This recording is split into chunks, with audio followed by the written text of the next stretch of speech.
WHMIS గురించి శిక్షణ ఇవ్వాలి. ఇందులో ఏంటి ఆల్రెడీ 10 పిక్టోగ్రామ్ సింబల్స్ ఉంటాయని ఇంతకుముందే చెప్పాను. 5 పిక్టోగ్రామ్ సింబల్స్ ఫైర్ హజార్డ్స్ ని క్రియేట్ చేస్తాయి.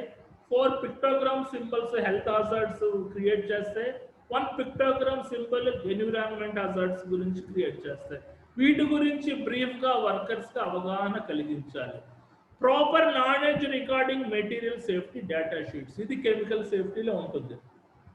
మెటీరియల్ సేఫ్టీ డేటా షీట్స్ లో టోటల్ గా 16 సెక్షన్స్ ఉంటాయి. ఈ మెటీరియల్ సేఫ్టీ డేటా షీట్స్ అనుగుణంగా కెమికల్స్ మీద ప్రయోగాలు చేస్తున్న వాళ్ళు, కెమికల్ క్లీనింగ్ యాక్టివిటీస్ చేస్తున్న వాళ్ళు మనకి అనుసరిస్తే ఏ రకమైన ప్రమాదాలు జరగదు.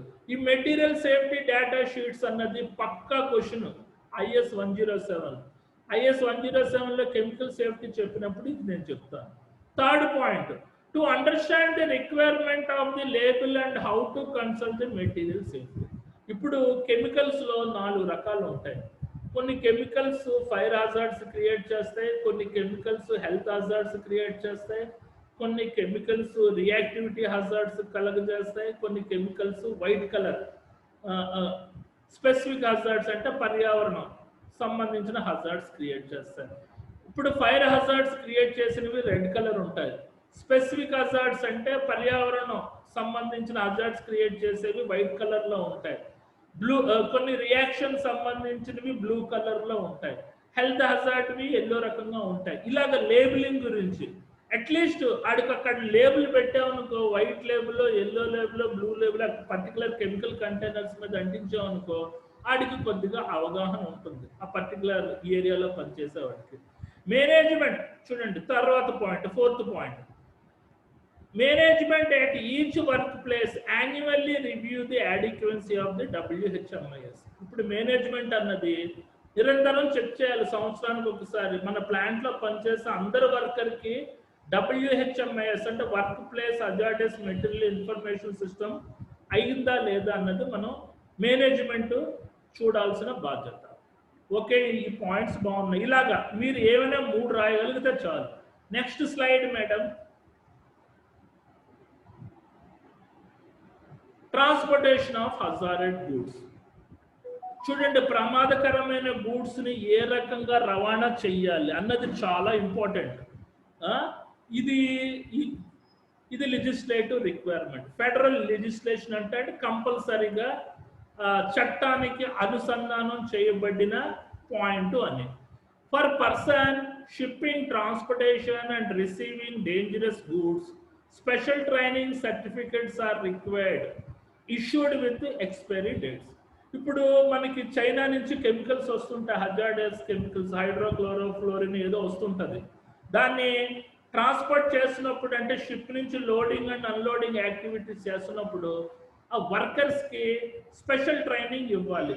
అవి ఏ రకంగా రిసీవ్ చేసుకోవాలి, ఏ రకంగా ట్రాన్స్పోర్ట్ చేయాలి, సపరేట్ లైసెన్స్ ప్రొవైడ్ చేసి విత్ ఎక్స్పైరీ డేట్స్ తోట particular workers is the right person for handling and transporting and shipping hazardous danger goods అని ఒక సర్టెన్ 2 ఏళ్ళు 3 ఏళ్ళు అని విత్ మనకి ఎక్స్పీరియన్స్ సర్టిఫికెట్ తోటి ఒక సర్టిఫికెట్ ప్రొవైడ్ చేయాలి.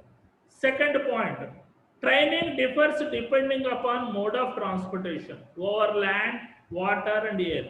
అంటే శిక్షణ ఏ రకంగా ఇవ్వాలంటే ఆ పర్టికులర్ వర్కర్కి ల్యాండ్ మీద లోడింగ్ అండ్ అన్లోడింగ్ యాక్టివిటీస్ చేస్తున్నప్పుడు ఒక రకంగా, షిప్ దగ్గర ఉండేటప్పుడు ఒక రకంగా, ఫ్లైట్లో ట్రాన్స్పోర్ట్ చేసేటప్పుడు ఒక రకంగా మనం శిక్షణ ఇవ్వాలి. Third point, regulations do not apply where only limited quantities of the dangerous are transported. అంటే తక్కువ క్వాంటిటీ, మేనిఫెస్ట్ క్వాంటిటీ అంటే 10 లీటర్లు 15 లీటర్స్ హజార్డస్ కెమికల్స్ పట్టుకుని వెళ్తుంటారు. వాళ్ళకి ఏ రకమైన నిబంధనలు ఉండకూడదు. ఫర్ ఎగ్జాంపుల్, మనం తనకి దీపావళి వచ్చినప్పుడు ఫైర్ క్రాకర్స్ కొంటాం, అది కూడా డేంజరస్ గూడ్సే. కాకపోతే స్కూటర్ మీద ముందు పెట్టుకుని రయ్యమని వెళ్ళిపోతూ ఉంటాం, దానికి పర్వాలేదు అనమాట, కొద్దిగా ఎగ్జంప్షన్ ఇవ్వచ్చు. Number 5, power line hazards. ఇది చాలా ఇంపార్టెంట్. పవర్ లైన్ హజార్డ్స్ ఇందులో ఫస్ట్ సబ్ పాయింట్ ఏంటి, for the operation of mobile equipment which approach 5 meters of the power line. ఇప్పుడు రోడ్ సైడ్ ఎక్స్కవేషన్ వర్క్ చేస్తుంది ఒక ఇటాచి ఎక్విప్మెంట్. పక్కనే current స్తంభాలు ఉన్నాయి. కరెంటు స్తంభాల మీద ఓవర్ హెడ్ సర్వీస్ లైన్స్ ఉన్నాయి. అది బకెట్ ఇలా పూర్తిగా చాపినప్పుడు ఆ బకెట్ ఆ పవర్ లైన్స్ కానీ టచ్ అయిందంటే టోటల్ డిజాస్టర్ అవుతుంది. ఆ ఇటాచీ ఎక్విప్మెంట్ కాలిపోవడానికి అవకాశం ఉంటుంది. ఆ కరెంటు తీగలు కింద పడి అక్కడ ఉన్న పెడిస్ట్రియన్స్ మీద పడ్డాయంటే వాళ్ళు చనిపోవడానికి అవకాశం ఉంది. ట్రాన్స్ఫార్మర్స్ కాలిపోవడానికి అవకాశం ఉంది. అందుకనే ఈ ఓవర్ హెడ్ సర్వీస్ లైన్స్ దగ్గర ఇటాచీ వర్క్ తోటి ఆపరేట్ చేసినప్పుడు ఆ ఇటాచీ కంప్లీట్ బకెట్ సాగిన తర్వాత మినిమం 10 feet అయినా, అంటే 18 feet అవసరం లేదు, 10 feet మన డిస్టెన్స్ మెయింటైన్ అవుతుందా లేదా అన్నది చెక్ చేయవలసిన అంశం. దాని ప్రకారంగా 10 feet ఆర్ మనకి 18 feet డిస్టెన్స్ మెయింటైన్ చేస్తూ ఎలా వర్క్ చేయాలి అన్న దాంట్లో ఆ పర్టికులర్ మొబైల్ ఎక్విప్మెంట్ ఆపరేటర్కి మీరు ట్రైనింగ్ ఇవ్వాలి. Second point, certificates of training are required and normally issued by the trainer provided. ఆ పర్టికులర్ ఆపరేటర్ ఓకే, అతనికి పవర్ లైన్స్ హజార్డ్స్ దగ్గర ఇతని చేత పని చేయించవచ్చు అని ఒక ట్రైనర్ చేత మనం ఒక సర్టిఫికేట్ ప్రొవైడ్ చేయాలి. ఎవరు? HSC department. Madam next slide. Sixth, first aid. First aid గురించి అంతా తెలిసే. ఫస్ట్ ఎయిడ్లో ఏంటి? ఫస్ట్ ఎయిడ్ బాక్స్ ఉంటుంది. First aid box, first aid centres ఉంటాయి. ఫస్ట్ ఎయిడ్ బాక్స్లో ఆల్మోస్ట్ ఒక 20-25 మెటీరియల్స్ ఎక్విప్మెంట్స్ ఉంటాయి. అది IS 106 వచ్చినప్పుడు నేను డిస్కస్ చేస్తాను. ఫస్ట్ ఎయిడ్ సెంటర్స్ గురించి చెప్తాను. To provide emergency first aid services at all work stations. For example, hazardous activities చేస్తున్న, కెమికల్ క్లీనింగ్ చేస్తున్న ప్రదేశంలో, హార్డ్ వర్క్ చేస్తున్న ప్రదేశంలో, కన్స్ట్రక్షన్ యాక్టివిటీస్ చేస్తున్న ప్రదేశంలో, మెకానికల్ కన్స్ట్రక్షన్ యాక్టివిటీస్ చేస్తున్న పని ప్రదేశంలో కంపల్సరీగా ఫస్ట్ ఎయిడ్ సెంటర్ ఉండాలి. ఎందుకంటే అక్కడే వర్కర్స్ గాయాలు పడుతుంటారు, వర్కర్స్కి యాక్సిడెంట్స్ ఎక్కువగా ఉంటాయి. ఎంత ఫస్ట్ ఎయిడ్గా ప్రాథమికంగా మీరు చికిత్సిస్తే వర్కర్కి అంత ఆక్సిజన్ లాగా ఉంటుందన్నమాట. Number of persons trained at each work place depending upon the work place. Where 2 to 14 are employees, at least one worker must be trained in emergency level of training. అంటే ఒక పని ప్రదేశంలో 14 మంది పనిచేస్తున్నారు అనుకో, 2 నుంచి 14 మంది పనిచేస్తున్నారు అనుకో, అందులో అట్లీస్ట్ ఒక వర్కర్కి సేఫ్టీ రిప్రజెంటేటివ్ అంటారు. వాడికి అత్యవసర పరిస్థితులు వచ్చినప్పుడు ఏ రకంగా స్పందించాలి అన్న దాంట్లో అవగాహన ఉండాలి. అంటే ఆడు ఫస్ట్ ఎయిడ్ ట్రీట్మెంట్ చేసేలాగా ఉండాలి. ఎందుకంటే మీరు వచ్చేలోపు ఆ గాయపడిన వ్యక్తి చనిపోవడానికి అవకాశం ఉంది. కాబట్టి ఒకరిని రిప్రజెంటేటివ్ కింద పెట్టుకుని వాడికి ఫస్ట్ ఎయిడ్ ట్రైనింగ్ ఇచ్చేటట్టు ఉండాలి. మనకి third sub point, acceptable first aid certificate must be issued by the authorisation society. Close this one. Close. Some disturbance is coming. Madam గారు కొద్దిగా డిస్టర్బెన్స్ వస్తుందండి, ఇక్కడ ఏదో వస్తుంది. ఓకే, చూడండి, acceptable first aid certificate must be issued by the authorisation society. ఇందులో ప్రత్యేకంగా cent ambulance సొసైటీని ఉంది. వాళ్ళు ఓన్లీ ఫస్ట్ ఎయిడ్ ట్రైనింగ్ ఇస్తారు. అంటే మనం సెలెక్ట్ చేసుకున్న సేఫ్టీ రిప్రజెంటేటివ్స్ని ఫస్ట్ ఎయిడ్ ఇలా సెంట్ అంబులెన్స్ సొసైటీ లేకపోతే వేరే దాంట్లో అయినా పంపించి ఆడికి ఫస్ట్ ఎయిడ్ ప్రకారంగా ఆడు కాంపిటెంట్ పర్సన్ అయ్యేటట్టు చూడాలి. Fourth point, names of the person holding on valid first aid certificate must be posted at work place. ఇప్పుడు జనరల్గా సేఫ్టీ రిప్రజెంటేటివ్స్ అందరికీ ఫస్ట్ ఎయిడ్ ట్రీట్మెంట్ ఇచ్చారు, ఫస్ట్ ఎయిడ్ ప్రకారంగా సర్టిఫై చేశారు. వాళ్ళ పేర్లు ఎవరెవరు సేఫ్టీ రిప్రజెంటేటివ్స్ ప్రాథమిక చికిత్స చేయగలరు, వాళ్ళ యొక్క పేర్లు, వాళ్ళ యొక్క ఎంప్లాయ్మెంట్ ఐడీలు నోటీస్ బోర్డు మీద అంటించేటట్టు ఉండాలి. ఇవి ఈ 4 పాయింట్స్లో ఏ 3 రాసినా కూడా పర్వాలేదు. Madam next slide. Coming to the 7th point. మీరు చూడండి, హెడ్డింగ్స్ మీద కాన్సన్ట్రేషన్ చేయండి. Headings are very important. Headings రాసి తర్వాత సబ్ పాయింట్స్ దానికి రిలేటెడ్గా ఏదైనా రాసుకోవచ్చు. ఎందుకంటే మేము పేపర్ కరెక్షన్ చేసేటప్పుడు సబ్ పాయింట్స్ ఒకటో రెండు ఒక పాయింట్ చదువుతాం, మెయిన్ హెడ్డింగ్స్ చదువుతాం. హెడ్డింగ్స్ చదివి రైటింగ్ బాగుంది అనుకుంటే ఫుల్ మార్క్స్ పడిపోతాయి ఆటోమేటిక్గా. కాబట్టి రైటింగ్ కూడా ఇంప్రూవ్మెంట్ చేయండి. రిటర్న్ స్కిల్స్ పెంచుకోండి మీరు, ఎందుకంటే ఫాస్ట్ ట్రాక్లో రాయాలి. 3 అవర్స్లో 5 ఎస్ఏ క్వశ్చన్స్ 10 షార్ట్ క్వశ్చన్స్ రాయడం కొద్దిగా టైం ఎంజాయ్ చేయండి. మనకి ఎస్పెషల్లీ ఈ విషయం నేను ఎంప్లాయీస్కి చెప్తున్నాను. ఫ్రెషర్స్ పర్వాలేదు, వాళ్ళు ఆల్రెడీ మనకి ఇంజనీర్ కంప్లీట్ అయ్యి వస్తుంది, ఏదో విధంగా స్పీడ్గా రాయగలరు. కానీ మీకు ఎంప్లాయీస్కి రిటర్న్ స్కిల్స్ ఆల్రెడీ టచ్ పోయి ఉంటుంది, 4-5 ఏళ్ళు ఉంటుంది. కొద్దిగా రిటర్న్ స్కిల్స్ మాత్రం ఇంప్రూవ్ చేయండి. 7th point, occupation health safety committee work health safety representatives training. అంటే ఏంటి? ఇందులో చూడండి, work place with 10 or more employees must establish OHS committee with minimum 2 employees must be selected as a workplace health safety representatives. ఇప్పుడు ఒక పని ప్రదేశంలో 10 మంది ఉన్నారనుకో, అందులో 2 సేఫ్టీ రిప్రజెంటేటివ్స్ కింద మీరు సెలెక్ట్ చేయాలి. ఆ సేఫ్టీ రిప్రజెంటేటివ్స్ మీకు మీడియేటర్ల కింద పనిచేస్తుంటారు. మంచి యంగ్స్టర్స్, కొద్దిగా నాలెడ్జ్ ఉన్న వాళ్ళని సేఫ్టీ రిప్రజెంటేటివ్స్ కింద పెట్టుకుంటే పర్వాలేదు. Second point, OHS place with 50 more employees must established by OHS committee with minimum 10 employees must be selected as a workplace health and safety representatives.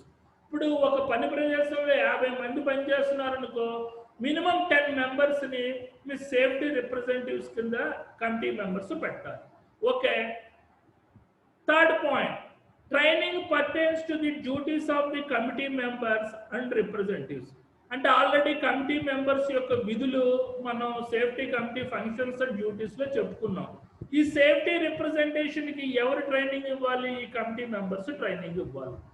Training certificates are issued by the work place health safety compensation commission with మనకి expiry date.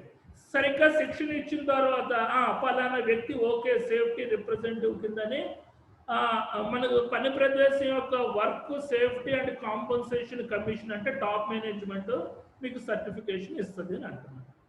ఈ 4 పాయింట్స్లో ఏం 3 రాసినా కూడా పర్వాలేదు. Madam next slide. Traffic control.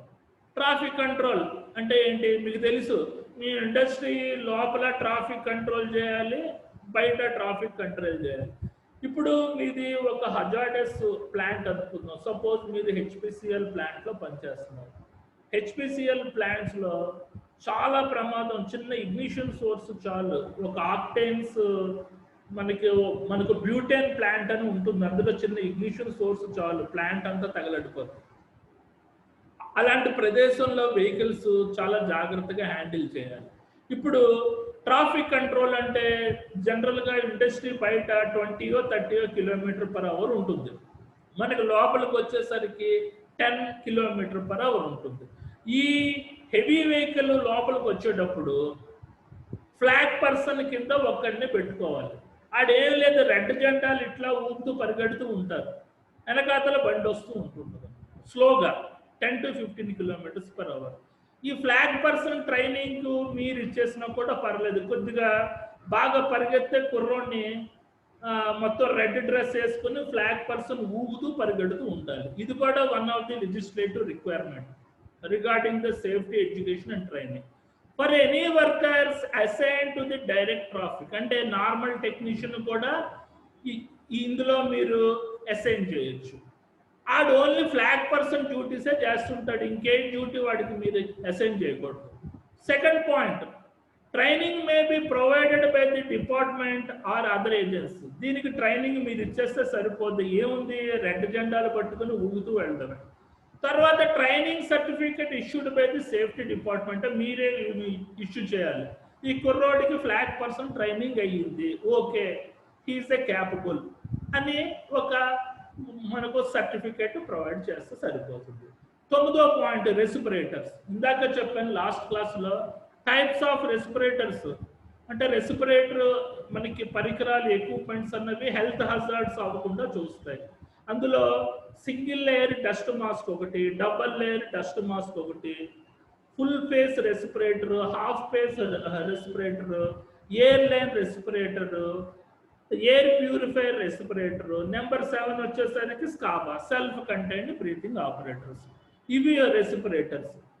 ఇవి ఎలాగంటే జనరల్గా dust మాస్క్కి ఏం ట్రైనింగ్ ఇవ్వక్కర్లేదు, కానీ స్కాబా, డోనింగ్, డోఫింగ్కి కంపల్సరీగా శిక్షణ ఇవ్వాలి. Air line respirator donning, doffing. Donning, doffing అంటే వేసుకోవడం, ఇప్పడం. దాంట్లో వర్కర్స్కి కంపల్సరీగా శిక్షణ ఇవ్వాల్సిన బాధ్యత మీ మీద ఉంది. ఫర్ వర్కర్స్ అంటే మేనేజ్మెంట్ మీద ఉంది. For workers who may be required to use a quarter face, full face, quarter phase, half phase, full phase air respirator must have a training in selection, care and use of the respirator.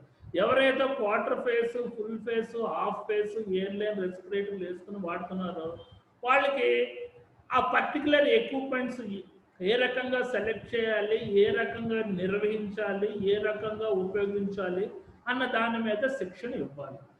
Second sub point, workers utilising supplied air respirators required specifically training. అంటే చూడండి, air line రెస్పిరేటర్లు వేసుకున్న వాళ్ళు, స్కాబా, డోనింగ్, డోఫింగ్ వేసుకున్న వాళ్ళకి కరెక్ట్గా మీరు శిక్షణ ఇచ్చేటట్టు ఉండాలి, ప్రత్యేకంగా శిక్షణ ఇచ్చేటట్టు ఉండాలి. మీరు ఇందులో ఒక పాయింట్ యాడ్ చేసుకోండి. నేను ఫాస్ట్ ట్రాక్లో చెప్తున్నాను కాబట్టి కొన్ని పాయింట్స్ కట్ చేయాల్సి వచ్చింది. Madam next slide.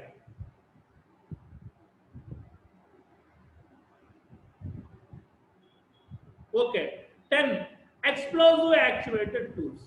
ఇవి మనకి ఒక రకమైన పవర్ టూల్స్. అంటే పవర్ టూల్స్ ఎన్ని రకాలుగా ఉంటాయి?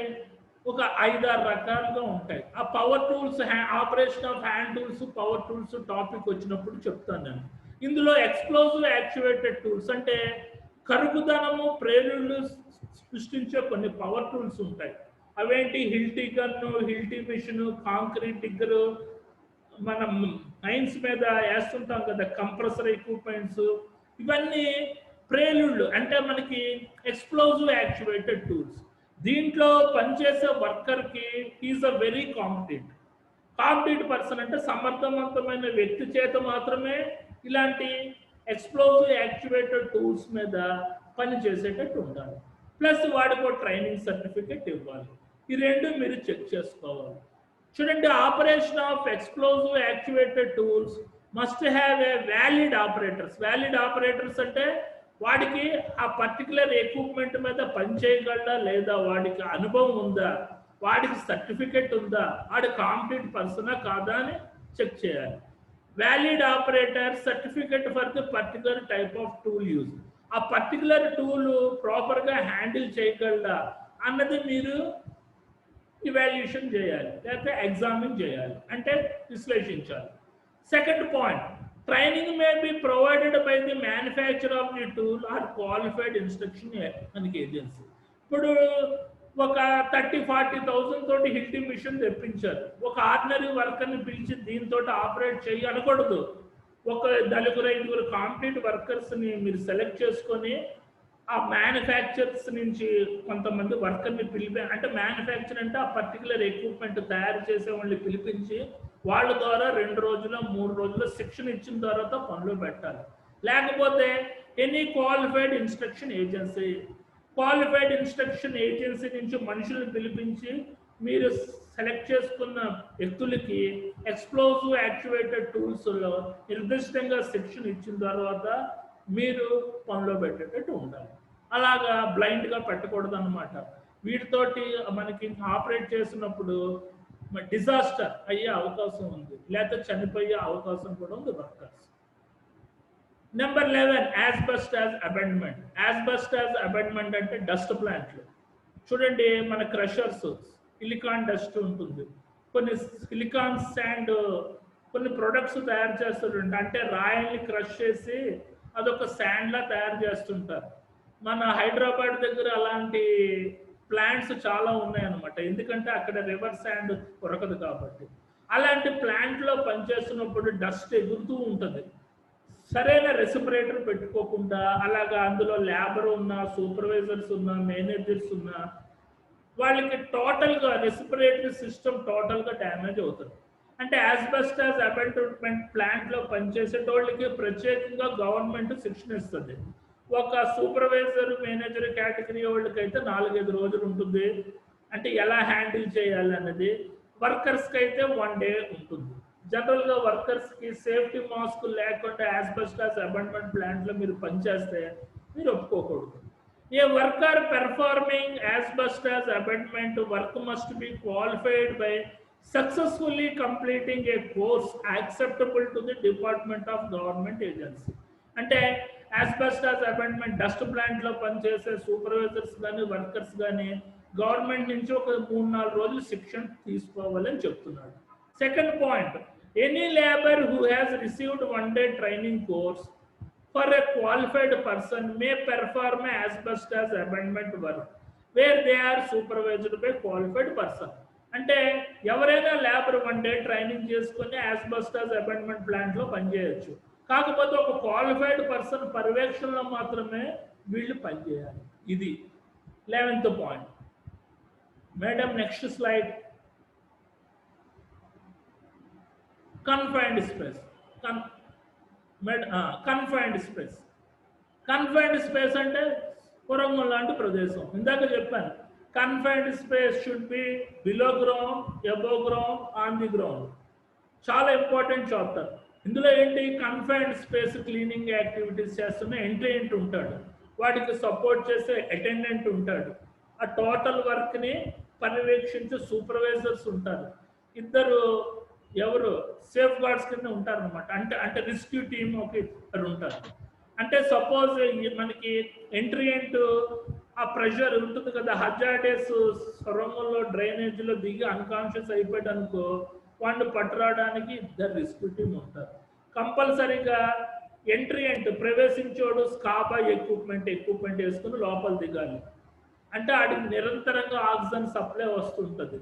ఆ కన్ఫైన్డ్ స్పేస్లో ఏ రకమైన చెదారం హజార్డస్ కెమికల్ ఉండొచ్చు, టాక్సిక్ గ్యాసెస్ ఉండొచ్చు, అవన్నీ ప్రివెంటివ్ చేస్తూ కంట్రోల్ చేయాలన్నమాట.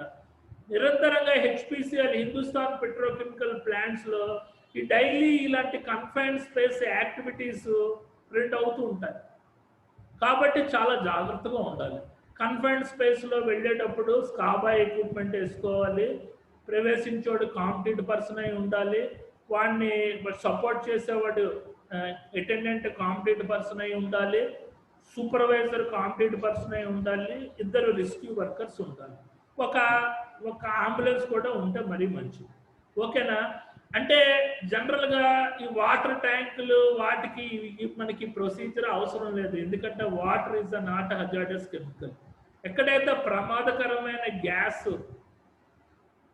సపోజ్ ఒక ప్రెజర్వేషన్లో ప్రమాదకరమైన గ్యాస్ ఉంది, దాన్ని క్లీన్ చేయాలి, అక్కడ మనకి ప్రొసీజర్ అవసరం. ఒక హజార్డస్ స్టోరేజ్ ట్యాంక్ ఉంది, అందులో కెమికల్స్ అంత కిందన వెళ్ళి బురదలా తేలిపోయింది, దాన్ని క్లీన్ చేయాలి, అక్కడ ఇలాంటి ప్రొసీజర్ అవసరం అన్నమాట మనకు. ఓకేనా? మిగిలిన అన్సేఫ్ మామూలు ప్రదేశాల్లో ఈ స్కాబా అవసరం లేదు. సపోజ్ వాటర్ ట్యాంక్లో దిగడానికి ఏం అక్కర్లేదు, కొద్దిగా మ్యాన్యువల్ మనకి ఓపెన్ చేసి లోపల దిగి క్లీన్ చేసే వచ్చామన్నమాట. ఒక సపోర్ట్ ఉంటే చాలు. ఇందులో ఫస్ట్ పాయింట్ ఏంటి, workers working in areas designed as a confined space must have been trained to the suitability of the air breathing or presence of the hazardous equipment.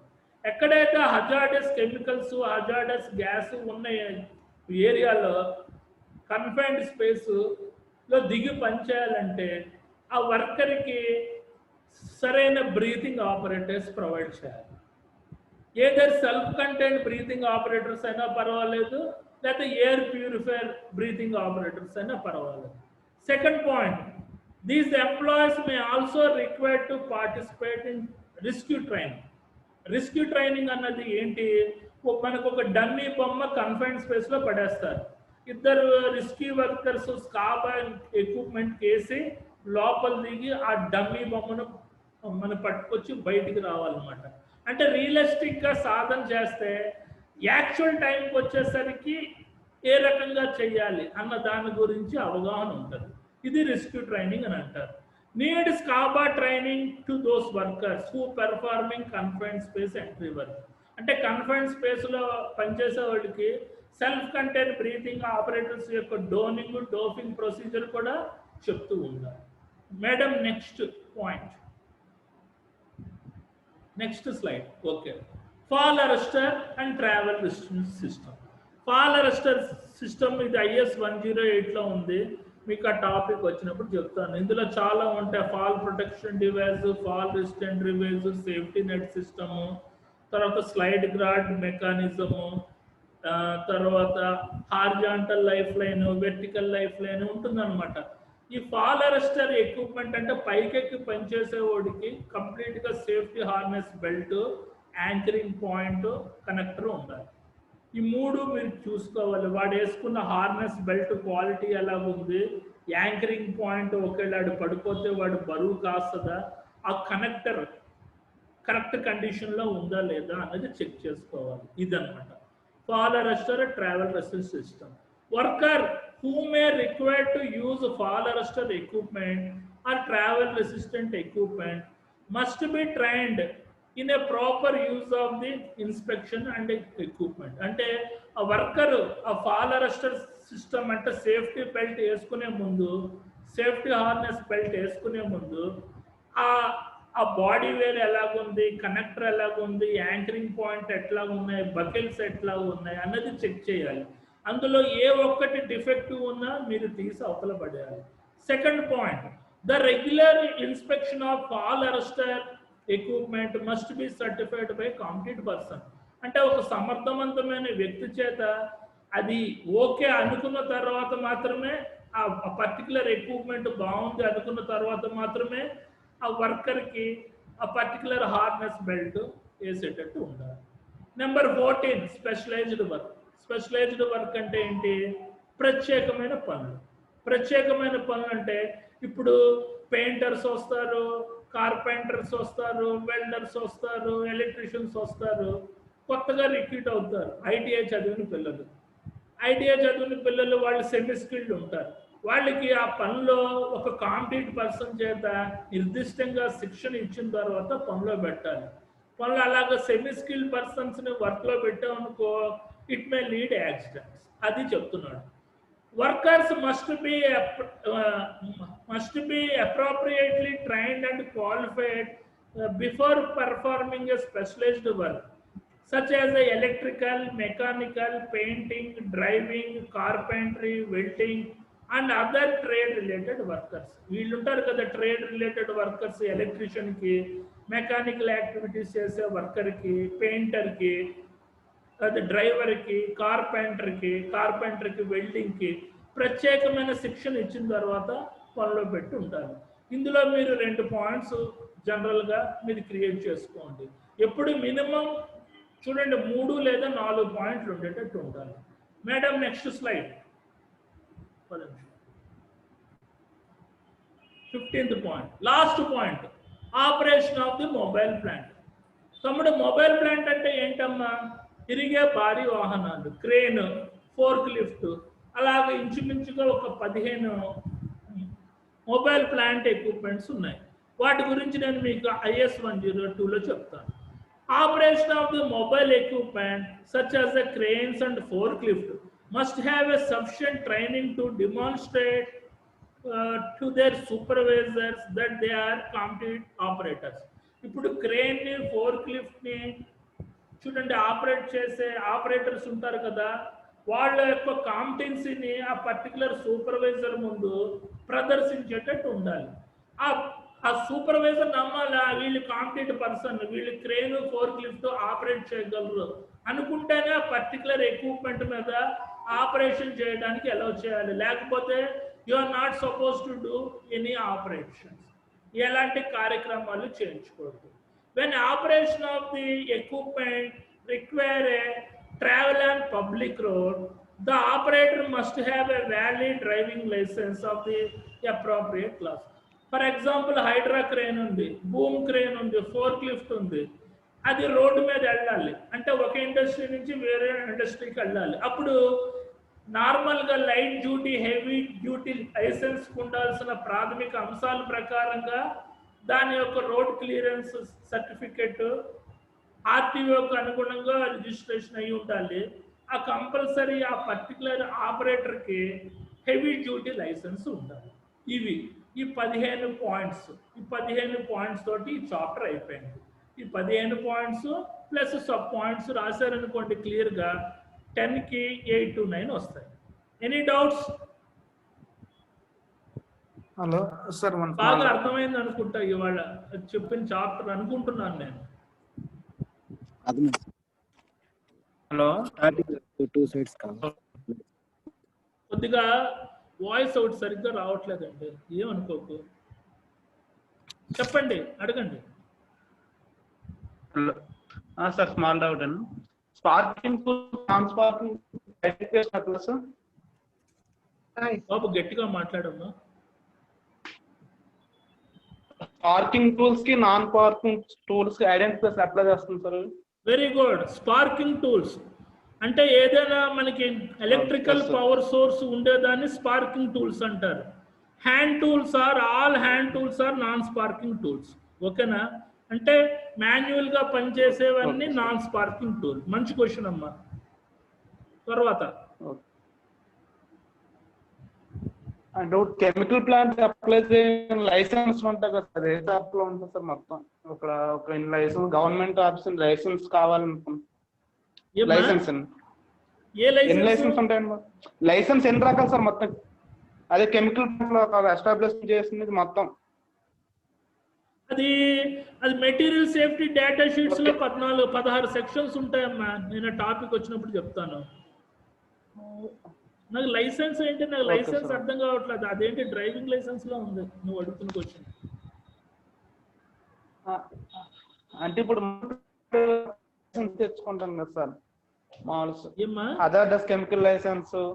WHMIS work place hazardous material information the workers కి మీ HSC team ఇచ్చేవచ్చు, లేకపోతే మీ safety committee members ఇచ్చేవచ్చు. Hello